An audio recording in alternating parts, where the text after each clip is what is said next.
RSS के एक कार्यकर्ता ने नांदेड़ कोर्ट में एक एफिडेविट फाइल किया है। उस एफिडेविट में बहुत ही चौंकाने वाली बात उसने कही है।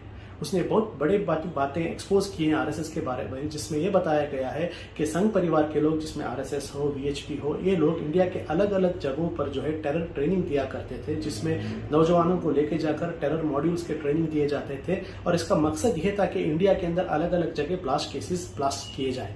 हर कोई जानता है कि इससे पहले भी जो है आरएसएस संघ परिवार और उसके नेशनल लीडर्स का नाम ऐसे इंसिडेंट्स में आया है, जैसे समझौता एक्सप्रेस हो, अजमेर ब्लास्ट हो, या फिर मक्का मस्जिद ब्लास्ट हो, मालेगांव ब्लास्ट हो, इसमें इनका नाम आया था। चार्जशीट्स में भी आरएसएस के लीडर्स का नाम आया गया था।